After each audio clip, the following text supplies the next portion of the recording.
Muy queridos amigos de nuestro canal ABC Prodin Provida, sean una vez más muy bienvenidos a este video y este tema que hemos preparado para ustedes.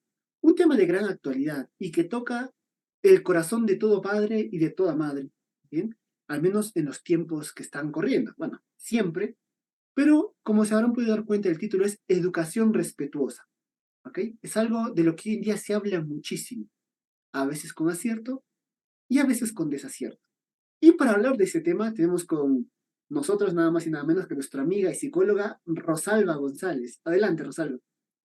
Gracias, Jordi. Le damos gracias a Dios porque nuevamente tenemos la oportunidad de compartir con todos los que nos acompañan en este canal para que podamos también ir creciendo y madurando en la educación, que es un tema que a todos nos toca, porque no solamente para impartir educación, sino también para educarnos día a día. Sí, así es, Rosalba. Yo creo que la educación termina cuando nos morimos. Así que mientras estemos vivos, todavía podemos educarnos en algo. Bien. Entonces, educación respetuosa, Rosalba. ¿Qué podemos decir al respecto? Nuestro título está en pregunta. ¿Qué podríamos decir al respecto?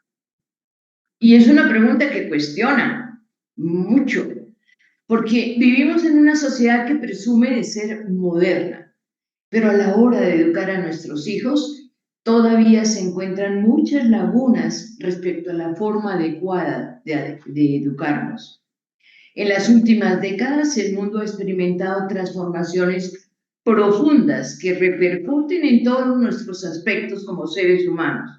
No solamente se ha revolucionado nuestra forma de comunicarnos, también la forma de acceder al conocimiento, sino que hemos o se ha redefinido conceptos como el de la educación. Y por eso es que ha surgido el concepto de educación respetuosa, llamado crianza respetuosa, que se centra en el respeto mutuo entre padres e hijos. Se basa en la idea de que los niños son seres humanos completos desde el momento que nacen, en lugar de ser vistos como seres que deben ser moldeados según las expectativas de los adultos. Se les ve como individuos con sus propios sentimientos, deseos y necesidades. Es como, Jordi, estás viendo a tus hijos, en este momento están pequeños, pero tienes en tu hogar tres personitas pequeñas. Así es, Rosalba, así es. Y el tema de la educación respetuosa, aquí quizás, Rosalba, ya tú me dirás, conviene hacer muchas aclaraciones, ¿no? Porque una cosa es el modelo como teoría, ¿no? Que puede tener sus bondades, sus lagunas, como todo dentro de la humanidad, y otra cosa es cómo uno lo lleva a la práctica, ¿no? Porque dentro de algunas definiciones, ideas respecto de la educación respetuosa, se hace referencia a que educación respetuosa es aquella donde no hay una jerarquía, son iguales, de eso se habla de una total igualdad entre padre e hijo, ¿bien? Y se da la ausencia de lo que en un tiempo se denominó castigo, ¿no? Hoy día no suena muy bonito, se podría decir una corrección, a veces física, y esto es algo que llama poderosamente la atención. No sé qué me dirás tú, Rosalba, porque querer poner al, vamos a decir así, al mismo nivel el padre, la madre y el niño, es perjudicial para el mismo niño. Puede llegar a serlo.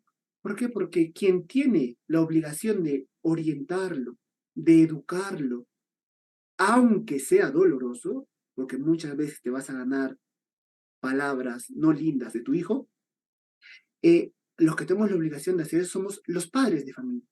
Aún así debemos orientar al niño, decirle cuál es el camino, ¿bien? A ponerle límites, porque estos límites van a repercutir en beneficio del propio niño, ¿bien? Entonces, hay que tener mucho cuidado con cómo se entiende la palabra respeto, porque la palabra respeto puede entenderse, vamos a decir así, dentro de una educación que atiende las necesidades del niño, necesidades reales, o se puede entender como la ausencia total de límites y jerarquía. Y esto evidentemente perjudica al propio niño. No sé qué piensas tú al respecto, Rosario. Tienes razón, Jordi. El objetivo de la educación respetuosa se centra en fomentar una adecuada autonomía, que es diferente a una independencia total. Tú estabas hablando de que padres e hijos se ven iguales. Claro, somos iguales. Por eso te hablaba yo de tus hijitos. Son tres personitas que tienes para amar, para cuidar, pero para educar. Sin embargo, ellos y tú son personas. Así En es. esa misma línea desaparece la jerarquía. Pero, por otro lado, ¿verdad? Está la educación respetuosa orientada hacia satisfacer necesidades emocionales, sociales y físicas, brindándole el apoyo y el afecto que pueda necesitar en las diferentes etapas de la vida, de tal manera que se adapte a las circunstancias personales. Es que cuando hablamos de niños, a veces parecemos que si tenemos en casa 2, 3, 5 o 7, hablamos de los niños como si todos fueran igual. No, cada persona tiene un tiempo definido para aprender a jugar, para aprender a dormir solo, para ir al baño, para hablar, para dialogar. Todos no somos lo mismo, como adultos decimos. Es simplemente dirigir esa mirada a los niños. Los niños también son diferentes. Y algo que nosotros como padres hacemos es compararlos, ¿no? Pero si Juanito, que es el menor, y él es menor que tú, él ya sabe comer, ¿por qué usted? No, no, cada persona tenemos un tiempo para hacer las cosas. Este modelo educativo de educación, de respeto, se centra en fomentar el crecimiento y el desarrollo, crecimiento y desarrollo infantil de una forma adecuada, guiada desde luego por los padres, pero enfocando este crecimiento en una autonomía e independencia en los pequeños, involucrándolos en algunas decisiones según su edad en el contexto familiar. Por ejemplo, de acuerdo a las diferentes edades que tengan los niños, se puede programar una hora de juego y una tarea para el niño es, ¿me acuerdas que a las 3 comenzamos a jugar? Comenzamos, no comienzas. Es que esta relación y este desarrollo, niños, padres, educación adecuada, exige que estén los padres con los niños. Es algo muy importante que les dediquen tiempo y tiempo auténtico. No que yo abra un computador, le entregue al niño un juego y de pronto de vez en cuando lo miro hacia la derecha o a la izquierda según donde esté el niño. Eso está bien. No, que el niño se sienta atendido, escuchado. Hay una relación de comunicación auténtica y esto va definiendo el respeto. Si yo te respeto, Jordi, cuando hablamos yo te miro a los ojos. Yo estoy hablando de un tema contigo. No estoy tratando de abrir un espacio dentro del tema que a mí me ocupa para hablar contigo. No, eso se nota, igual los niños. Y entonces, cada llanto, ¿verdad? Cada conducta disruptiva que ellos presentan, como que hablan de lo que ellos quieren, de sus sentimientos, de ellos quieren el cariño tuyo, ellos quieren la atención tuya. Hay que entender el lenguaje de los niños para poder dar una respuesta adecuada. Y de eso es que habla una educación con respeto. Esto no quiere decir, Jordi, y perdóname que me extienda, pero dejemos bien claro en qué consiste esto. Esto no quiere decir que hablar de educación con respeto es renunciar a la autoridad que se tiene como padres y que se debe ejercer. No olvidar esto. Ni tampoco promover una educación donde todo se vale. Está bien, hijo, si lo quieres hacer, hazlo. No. Quienes tienen ese deber de la educación es los padres, ¿verdad? Y quienes siguen poniendo límites, quienes siguen entregando una educación con principios que dignifican la vida de todos dentro de un contexto familiar, son los padres o quienes tienen a cargo a los niños. Entonces, fíjate que la educación con respeto nos llama a que no solamente los intereses personales de lo que a mí me parezca que se debe hacer, sino contar con aquel niño que balbuceando en palabras te dice, no quiero, papi, no quiero. Es eso, es como ese lenguaje en donde tú te abajas a la estatura del niño y tus palabras también son manejadas por el niño. No es un lenguaje técnico el que utilizas. Por eso se dice que para educar con respeto no se debe leer tantos libros ni tantas cosas, Jordi. Se debe escuchar el corazón de los hijos. Así es, más que leer un libro, es leer la realidad de nuestros hijos, ¿no? Sus necesidades. Y me ha gustado esto que has dicho, Rosalba, porque queda muy claro. Eh, Porque hablar de igualdad va a depender de a qué nivel nos retiramos. Evidentemente, si hablamos de una igual dignidad, estamos, vamos a decir así, en igualdad padres e hijos. Sí, somos seres humanos, somos personas, tenemos dignidad. Pero como muy bien has dicho, no se puede renunciar a la autoridad. Porque aunque seamos iguales como personas, a uno de ellos le fue encomendado el deber de educar al otro, ¿no? En este caso, al padre y a la madre. Y muchas veces, Rosalba, una tergiversación, una malinterpretación de lo que debería ser una educación respetuosa, lleva al papá y a la mamá a querer escaparse de ese deber de educar, de ser autoridad. Porque es algo que yo siempre he dicho, ser autoridad es muy difícil, sobre todo en familia. Una cosa en el trabajo, bueno, también tiene sus complicaciones, pero en familia es muy difícil porque el corazón está muy involucrado, ¿no? Y muchas veces eh, tú sabes que tienes que decir un no, o que tienes que poner un límite, o que tienes que impulsar a tu hijo, pero no lo haces porque quizás quedas como el malo de la película. Y aquí, a aquel al que se le confió la autoridad de educar, es algo a lo que no puede renunciar, porque si tú y yo, querido padre o querida madre, familia, renunciamos a educar a nuestros hijos, a ser padres y madres de verdad, nuestros hijos se quedan huérfanos. Nadie lo va a hacer por nosotros. Van a ser chicos insoportables que nadie va a aguantar, ¿eh? Pero de ahí a darse el trabajo de ser cercanos, de entenderlos, de orientarlos, muy difícilmente encontrarás a alguien que lo haga. No digo que Dios no sea providente, pero muy difícilmente se encontrará esto. Es algo que tenemos que tener en cuenta. Entonces, que esto quede claro, educación respetuosa no significa educación sin autoridad, no significa educación sin límites. Bien, y respecto, por ejemplo, de esta forma de poner límites, ¿verdad? Respecto a esta forma de poner límites, hoy en día se habla mucho de la comunicación como una forma de comunicar la norma, ¿ve? Lo cual está muy bien, o sea, se sostiene desde la psicología, desde la ética, está muy bien. Eh, lo que aquí, sin embargo, tenemos que tener en cuenta es que la comunicación varía dependiendo de la edad del niño. Y los límites también van a variar de acuerdo a la edad del hijo. No es lo mismo los límites de un niño de 1 año que los límites de un chico adolescente o los límites de mi hijo, qué sé yo, que ya está terminando la carrera y que pues por un poco más de tiempo va a vivir bajo mi techo. Evidentemente son límites diferentes, ¿no? Y aquí hay que tener en cuenta, para comunicar eh, se necesitan dos personas.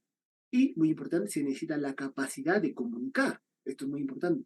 La capacidad de comunicar no es la misma en un niño de 2 años o de 1 año que en un niño de 10 años. Por lo tanto, muchas veces, querer darle al niño una explicación súper detallada del por qué y del para qué, lo único que va a hacer es fastidiar más al niño. Porque el niño no te entiende, tiene 2 años. Ahora mismo él no entiende por qué tienes que irte de trabajo, o por qué están yendo a visitar, qué sé yo, a la tía, o por qué, qué sé yo, mamá tiene que ausentarse para hacer algunas diligencias. El niño de 2 años o de 1 año no te va a entender, muy posiblemente. Ahora, hay niños y niños, ¿eh? Hay niños de 2 años que son muy avanzados, ¿ok? Pero allí donde redundar en explicaciones, más que ayudar al niño, lo exacerba, entonces quiere decir que no es que el niño, vamos a decir, que sea la culpa del niño o su comportamiento, sino que lo estamos exacerbando con demasiada información. El niño ahora mismo no necesita esa información, necesita otra forma de poner límites. ¿Ok? Esto es algo que tenemos que tener en cuenta porque muchas veces el querer entablar comunicación con el niño nos lleva a tratarlo como si fuera una persona de 30 años. Ojo, y el niño está en pleno enojo. El niño en pleno enojo no te va a entender, no te va a escuchar. Si ni siquiera nosotros cuando estamos enojados y nos quieren dar explicaciones, escuchamos, imagínate un niño de 1 año. O sea, cuando uno es enojado y le vienen a dar explicaciones, uno dice, mira, ¿sabes qué? No quiero saber nada. Déjame un momento. Lo mismo con el niño. Es algo que tenemos que tener en cuenta. Entonces, la comunicación a la hora de poner límites es importante. Sí, pero hay que saber cómo comunicar, porque dependiendo de cómo comuniquemos puede ser contraproducente. No sé qué opinas tú, Rosalba, al respecto. Muy cierto lo que tú estás diciendo, Jordi, porque la comunicación, si a veces entre adultos tenemos que decir, perdóname, no te comprendo, no entiendo lo que estamos hablando como adultos. Asimismo, en la conversación de los padres con los niños, el lenguaje tiene que ser entendible para el niño, o sea, es como que la mente y las palabras de la comunicación del adulto abrazan la etapa de evolución y de crecimiento y desarrollo del niño, ¿cierto? Para que la regla, la sanción que se pueda tener, la corrección que se haga de forma clara, de tal manera que el niño entienda lo que se le está hablando. Porque es que a veces nosotros podemos decir, lo digo a manera de ejemplo, Juanito, te vas a bañar los dientes. El tono no es el mismo que está identificando una manera cariñosa de hablarle al niño, pero sería mejor decirle, Juanito, vamos, yo te acompaño y yo me lavo los dientes delante del niño. El niño me mira y se lava los dientes, ¿ves? Y entonces es la forma, es un lenguaje con el cual no solamente se está entregando un principio de sanidad, ¿verdad? Sino también una forma de imitar. ¿Por qué? Porque el adulto le está enseñando al niño a asumir papeles y conocimientos para toda la vida. A veces tenemos que enseñarle al niño cómo se lava los dientes y cómo le enseñas tú, mostrándole, ¿verdad? Entonces coges el cepillo, le abres la boca, etcétera, y así aprendemos las cosas. No solamente como dando la orden, sino simplemente siendo imagen y modelo de aquello que nosotros queremos que sean nuestros hijos. Así es, Rosalba. Y esto que acabas de decir creo que abre muy bien las puertas para hablar de un tema, vamos a decir así, candente, peliagudo, que es el tema de las correcciones, ¿no? El tema de las correcciones dentro de la educación. Una corrección no necesariamente debe ser física, ¿no? Puede ser también verbal, ¿ok? O puede hacer referencia a un límite social en la vida del niño, ¿ok? Porque veo que no le va a hacer bien, o en la vida del adolescente, o de mi hijo en general, ¿ok? Aquí hay que tener en cuenta una cosa, queridos padres de familia. Muchas veces, una malinterpretación de la educación dentro del respeto puede llevar a que los padres de familia se conviertan en una bomba del tiempo, ¿ok? Porque esta educación respetuosa, tergiversada, mal interpretada, ¿ok? Lleva a que al niño no se le puede decir nada, que al niño no se le puede hacer nada, que al niño no se le puede, literalmente es como una vasija de vino. sea, y cuidado si la miras mucho porque se mancha, se opaca y se estresa, ¿no? Entonces, ¿qué es lo que pasa? Aquí tenemos que tener en cuenta que dentro de la educación, el único actor no es el niño. Hay un actor principal también que es el papá, la mamá. Por lo tanto, ¿qué es lo que sucede? La corrección dada en el momento adecuado es, vamos a decir así, muy beneficiosa, no solamente para el niño, sino también para el papá y la mamá. ¿Bien? Ojo, nunca corregir con violencia. A día de hoy, la palabra violencia es muy difícil de, vamos a decir así, de determinar, ¿no? Porque, por ejemplo, cualquier golpe o una jalada de orejas, dependiendo de cómo sea tu cultura, de qué país te encuentres, o tu temperamento, o el tipo de familia que tengas, un jalón de orejas puede ser violencia, ¿no? Entonces, a mí me gusta aquí recurrir mucho a la etimología, ¿no? Y la palabra violencia viene de bio-vis, que significa fuerza, y el sufijo olentus, que hace referencia a algo abundante, ¿no? O sea, la violencia se puede entender como cuando aplicas una fuerza demasiado abundante, una fuerza desproporcionada, ¿no? No abundante en el sentido de muchas veces, porque puede ser una sola vez, pero si es desproporcionada, ya es violento, ¿ok? Entonces, ¿qué es lo que pasa? Un jalón de orejas, eh, una jalada del niño de orejita, dada en el momento adecuado, porque las palabras en ese momento no las entiende, puede ser muy beneficioso para el equilibrio emocional del niño y también para el equilibrio del padre de familia. ¿Esto por qué lo digo? Porque he conocido padres de familia que por no querer decirle nada a sus hijos, por no quererle hacerle nada a sus hijos, llega un momento en que se convierte en una olla a presión y ¡pum! Explotan, y cuando explotan a su hijo le dan 3 vueltas, le dan 3 cachetadas de una forma desproporcionada. Eso sí es violencia. Entonces aquí podemos ver cómo la tergiversación de una educación respetuosa que dice no ser violenta puede generar en una mayor violencia. ¿Ok? Entonces, si yo veo como papá o como mamá que mi hijo requiere un jalón de orejas, ojo, para jalar la oreja no tienes que enojarte, para jalar la oreja no tienes que ser violento. O sea, le haces el jalón de orejas y le dices, mi amor, lo que estás haciendo está mal, pórtate bien. Ahí no hay violencia, ahí no hay ni siquiera enojo. ¿Ok? Porque lo has hecho en el momento justo, ¿ok? De esta forma, a tu hijo lo ayudas a controlarse y tú evitas convertirte en una olla a presión o una bomba del tiempo, ¿ok? Es algo que tenemos que tener muy en cuenta. Y sobre esto de la corrección física, y ya con esto te doy la palabra, Rosalba, vale la pena, vamos a decir así, consultar las dudas que podamos tener, ¿ok? Porque en esto somos muy diferentes papá y mamá. ¿Ok? A veces uno como papá o como mamá va a corregir al niño, ¿ok? Estoy hablando aquí específicamente de una corrección física, pero uno en su corazón duda. Dice, dice, no sé si lo debo corregir o está pasando algo que yo desconozco. Ojo, porque una corrección implica conocer aquello que está pasando, que si no te conviertes en un loco ciego que va por ahí corrigiendo, ¿no? Entonces, cuando uno tiene la duda, es mejor consultar al coño, ¿no?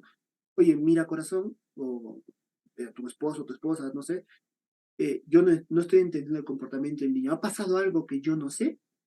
¿No? Porque quizás está llorando el niño o está haciendo, vamos a decir, un berrinche por algo válido, solo que yo lo desconozco. ¿Ok? Y yo puedo interpretar que eso es un berrinche tonto, pero en realidad no es un berrinche tonto. Es, vamos a decir así, un reclamo para que se satisfaga una necesidad del niño. ¿Bien? Entonces, en caso de duda, ojo que la duda no habla de inseguridad en este caso, aquí la duda habla de un deseo de conocer aquello que realmente está pasando a mi hijo. En caso de duda, hablar con el cónyuge, consultar con el cónyuge o con un tercero, con un profesional, ¿no? Aquí va a depender de la duda, va a depender de las circunstancias, pero siempre es importante, ojo, la corrección física y consultar allí donde uno, vamos a decir así, vea, allí donde uno no vea con claridad. Y ojo, muy importante, incluso allí donde uno vea con claridad, pero el cónyuge le diga, oye, yo creo que lo que hiciste no está muy bien. Yo creo que debes cambiar tu manera de corregir. Si te lo está diciendo tu esposa, si te lo está diciendo tu esposo, ojo, no te lo está diciendo el tonto del barrio. te lo está diciendo aquel que te conoce muy bien y que conoce muy bien a los hijos. Entonces tienes que prestarle atención. Esto es muy importante. Bien, pero siempre es bueno pedir ayuda. No sé, Rosalba, qué es lo que tú nos puedes decir al respecto en estos minutos que nos quedan. Este punto, el que estás tratando, es muy importante y es una de las claves para abordar la educación con respeto, porque implica reflexionar nosotros como padres, autoconocernos, ¿verdad? Ser conscientes de que nuestro estilo personal está imprimiendo en la educación que estamos entregando influencias pasadas. Entonces hay que ir a nuestro pasado sin echar culpas para mirar qué es lo que está como enturbiando la claridad de la educación. Tenemos que prever también y conocer las etapas del niño, lo hemos dicho, y prever sus reacciones. Es decir, en lugar de decir, nos vamos ya del parque, podemos ir diciendo, hijo, dentro de 10 minutos tenemos que irnos del parque. Acuérdate que tenemos que ir a almorzar, etcétera, etcétera. Entonces eso va, a la vez que va formando en el niño una capacidad de como, ya tengo que alistarme, ya jugué, etcétera. Es un desarrollo mental, no es una imposición, es un desarrollo mental. Incluso el niño te puede decir, papi, ya nos tenemos que ir, contento. Entonces, la respuesta que el hijo da es la que va manejando con mucha sabiduría, con mucha paciencia, con conocimiento de las etapas del niño, los padres y los formadores de los niños. Así es, Rosalba. Como tú me habías dicho, no se trata solamente de imponer, ¿no? De forma autoritaria una norma o un querer, porque, a ver, aquí podríamos decir, ¿qué es lo correcto? ¿Irnos del parque o quedarnos en el parque? Eh, en realidad, da igual, quizás. O sea, pero hay alguien que es el que tiene que, vamos a decir así, normar.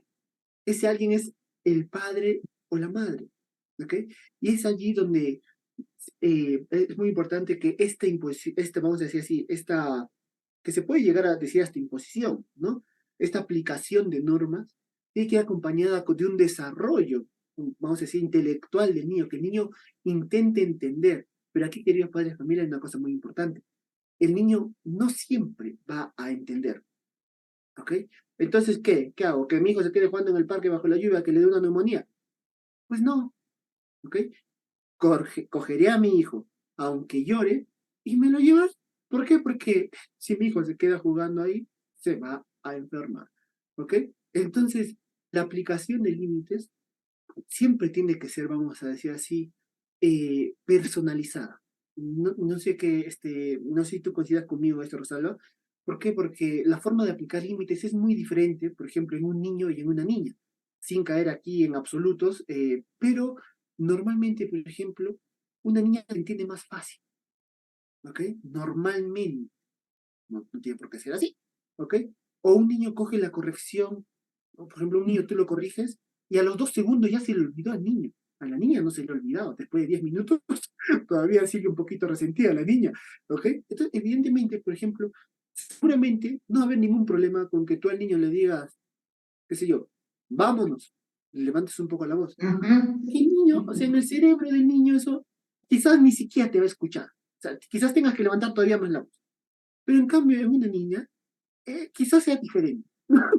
Entonces, es muy importante, queridos amigos, y con esto ya vamos concluyendo el tema, ¿ok? Que dentro de esta educación respetuosa, ¿ok? Y con esto, Rosalba, permíteme resumir un poco lo que hemos dicho. Dentro de esta educación respetuosa, primero, ¿significa respetar al niño como persona? Sí. ¿Tenemos igual dignidad? Sí. ¿Tenemos misma autoridad? No. ¿Es importante la comunicación? Sí.